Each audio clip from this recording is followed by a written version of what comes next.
Halo Swipers, perkenalkan nama saya Vincent Pratama. Mulai episode kali ini, saya akan ngebajak Pharma Kepo. Kepoin habis, farmasi.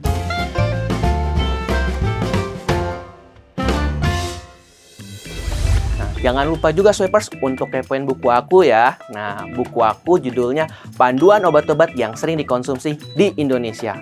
Nah, bagi yang tertarik bisa langsung cek akun Instagram saya di @vitama_pratama. Nah, buku yang aku terjemahkan ini ditulis oleh Profesor Lunawati L. Bennett, PhD, PharmD dari Union University.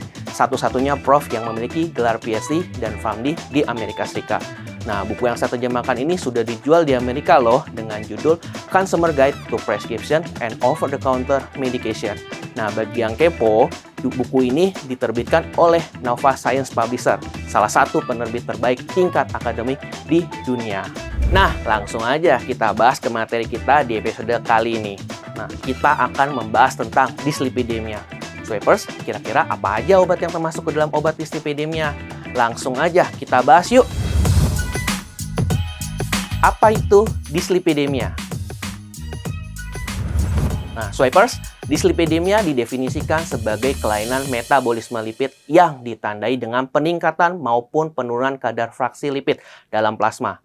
Kelainan fraksi lipid yang utama adalah kenaikan kadar kolesterol total, LDL, dan atau trigliserid, serta penurunan kolesterol HDL.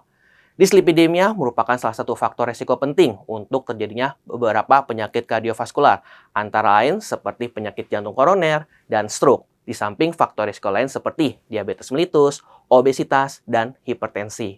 Nah, Swipers, nggak kalah penting nih, dalam penegakan diagnosa dan untuk pengobatan dislipidemia, maka kita perlu tahu apa aja nih evaluasi laboratorium parameter lipid. Nah, antara lain yang pertama yakni kolesterol total, di mana pada pasien-pasien ini lebih dari 200 mg per desiliter. Yang kedua yakni adalah kolesterol LDL di atas 100 mg per desiliter. Ketiga, kolesterol HDL 40-60 mg per desiliter di atas atau di bawah nilai tersebut. Dan yang terakhir, trigliserid lebih dari 150 mg per desiliter. Nah, Swipers, bagaimana untuk prevalensi dislipidemia? Nah, berikut akan saya sampaikan. Nah, prevalensi di dunia berdasarkan data Global Health Observatory melaporkan prevalensi dislipidemia pada tahun 2008 sebesar 37% pada laki-laki dan 40% pada wanita.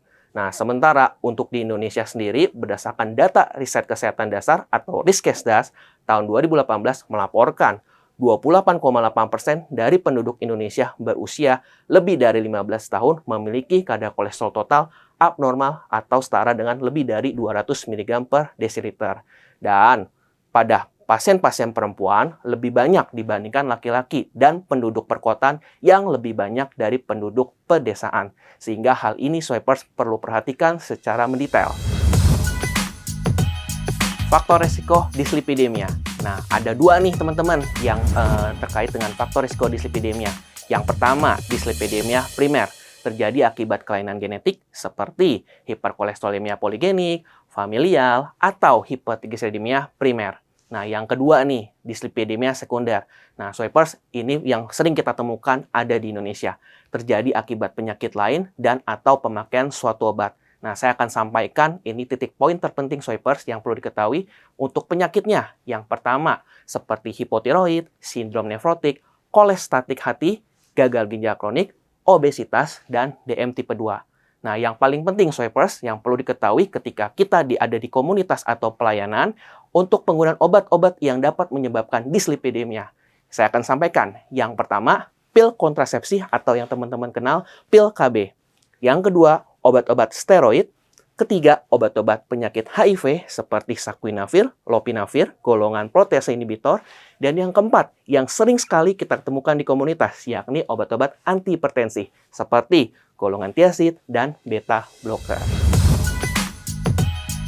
Gejala dan keluhan pada pasien dislipidemia.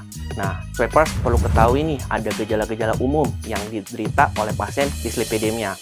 Yang pertama adalah nyeri kaki terutama saat berjalan. Yang kedua, nyeri dada. Yang ketiga, sesak atau tekanan di dada dan sesak nafas.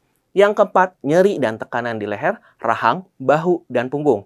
Dan yang kelima, pusing. Nah, gejala-gejala ini bila tidak diatasi dapat memburuk seperti nyeri dada yang berat, pusing, dan pingsan. Nah, apabila swipers menemukan gejala seperti di atas, segera kunjungi fasilitas pelayanan kesehatan segera untuk konsultasi terkait masalah ini. Terapi non-farmakologi. Nah, untuk terapi non-farmakologi bisa teman-teman dapatkan ada di buku saya ini. Nah, pada buku saya terjemahkan ini juga dibahas tentang terapi non-farmakologi. Antara lain, yang pertama, minum obat sesuai yang diresepkan oleh dokter. Yang kedua, tidak kalah penting, harus patuh untuk pola jantung sehat dengan cara diet rendah garam, makanan dengan saturasi asam lemak yang rendah, kolesterol rendah, konsumsi ikan dan sayuran hijau. Dan yang ketiga, ini yang aktivitas sehari-hari yang mudah kita lakukan. Mulai olahraga dan rutin untuk penurunan berat badan. Usahakan swipers untuk olahraga 1 jam per hari atau 3-5 hari dalam seminggu. Dan yang keempat ini nih teman-teman, yang paling sering kita temukan di komunitas. Hati-hati konsumsi niacin yang sering ditemukan dalam suplemen atau vitamin. Nah, yang dapat dijual bebas.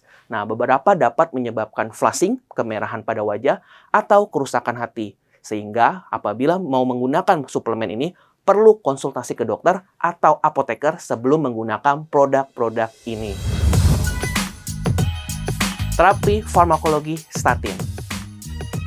Nah, statin merupakan analog struktural dari 3-hidroksi 3-metil glutaryl coenzim A atau yang swipers kenal dengan HMG CoA. Statin bekerja dengan cara mengurangi pembentukan kolesterol di hati dengan menghambat secara kompetitif kerja dari enzim HMG-CoA reduktase. Nah, swipers, penghambatan dari HMG-CoA reduktase ini meningkatkan pengeluaran kolesterol LDL dari darah. Dan tentu saja terjadi penurunan konsentrasi dari kolesterol LDL dan lipoprotein ApoB lainnya termasuk trigliserid. Sehingga obat-obat statin ini tidak hanya menurunkan LDL. Nah, dari data penelitian yang ada, efek statin terhadap profil lipid dapat menurunkan kadar LDL 18-55%. Yang kedua, menurunkan trigliserid 7-30% dan mampu meningkatkan HDL sebesar 5-15%. Nah, tentu efek statin ini akan menguntungkan untuk pada pasien-pasien dislipidemia. Nah, swipers, saya akan sampaikan nih sediaan statin yang ada di pasaran. Nah, ada 6 sediaan statin yang ada di pasaran. Yang pertama, simvastatin dengan range dosis 5-80 mg. Yang kedua, atorvastatin 10-80 mg. Ketiga, rosuvastatin 5-40 mg. Yang keempat, pravastatin 10-80 mg. Yang kelima, fluvastatin 20-40 mg. Dan yang keenam atau yang terakhir yakni pitavastatin 1-4 mg. Keunggulan statin. Nah, swipers, tadi saya sudah jelaskan ada beberapa keunggulan statin yang mampu menurunkan beberapa profil lipid. Sehingga dari beberapa rekomendasi kedokteran, statin direkomendasikan sebagai pilihan pertama untuk mencapai target kolesterol LDL berdasarkan berbagai penelitian. Nah, yang kedua, statin tidak hanya mampu menurunkan kadar kolesterol dengan kuat, namun memiliki efek pleiotropik. Nah, efek tropik ini swipers yang untuk menambah wawasan teman-teman. Nah, yang pertama, memperbaiki fungsi endotel. Yang kedua, menghambat remodeling. Yang ketiga, menstabilkan plak aterosklerosis. Yang keempat, menurunkan stres oksidatif. Dan yang kelima, tidak kalah penting, statin mampu menurunkan respon inflamasi pada dinding vaskular. Sehingga statin ini menjadi pilihan utama untuk pasien-pasien dislipidemia pada penderita penyakit kardiovaskular. Ketika kita minum obat statin, kita perlu perhatikan obat-obat apa aja sih yang bisa berinteraksi dengan statin. Antara lain, yang pertama yakni adalah gemfibrozil, yang kedua antibiotik seperti eritromisin, klaritromisin, yang ketiga kolkisin, yang keempat penghambat kanal kalsium yang sering ditemukan pada pasien-pasien angina seperti verapamil, diltiazem, obat-obat anti jamur, ketokonazol, itrakonazol, dan yang terakhir imunosupresan, yakni siklosporin. Nah, swipers, tadi obat-obat statin sudah saya jelaskan ketika untuk dosisnya dan untuk bagaimana cara minumnya dan pada penderita penyakit kardiovaskular. Tentu saja perlu diperhatikan efek samping statin, antara lain yang pertama ruam, yang kedua nyeri otot atau yang swipers kenal miopati atau rhabdomyolysis, yang ketiga sakit kepala, yang keempat nyeri punggung, kelima mual, keenam diare, ketujuh kerusakan hati, dan ginjal. Apabila swipers menemukan efek samping yang saya sebutkan di atas, segera kunjungi fasilitas pelayanan kesehatan untuk mendapatkan manajemen terapi yang tepat. Peringatan dan kontraindikasi. Nah, selain untuk efek samping, kita perlu perhatikan ketika menggunakan statin, harus diperhatikan tidak boleh dikonsumsi obat ini terhadap alergi obat, memiliki gangguan fungsi hati atau hepatitis akut, wanita hamil, dan menyusui. Hati-hati juga statin bila digunakan pada kondisi lanjut usia, penyakit ginjal dan atau hati, pecandu alkohol, kadar rendah tiroid yang tidak terkontrol. Nah, pada anak-anak bagaimana swipers? Nah, ini pada anak-anak pengguna statin harus hati-hati dalam pendosisan dan harus dilakukan monitoring secara ketat. Kesimpulan dari yang saya sampaikan dari awal, penanganan dislipidemia membutuhkan waktu jangka panjang dengan manajemen terapi yang tepat. Kedua, statin merupakan obat yang direkomendasikan untuk menurunkan kolesterol LDL dan memiliki efek pleiotropik yang bermanfaat dalam pengelolaan penyakit-penyakit kardiovaskular. Nah, swipers, selain statin golongan obat, apalagi nih yang swipers ketahui untuk mengobati dislipidemia? Jawab di kolom komentar di bawah ini ya. Baik swipers, saya juga ingin menginformasikan campaign bulanan yang ada di SwipRx Belanja. Khusus bagi swipers yang ingin memenuhi stok obat untuk apoteknya, saat ini sedang ada promo September on sale diskon harga yang tentunya dapat menghemat pengeluaran apotek swipers. Promo tersebut terbatas hanya sampai akhir bulan ini.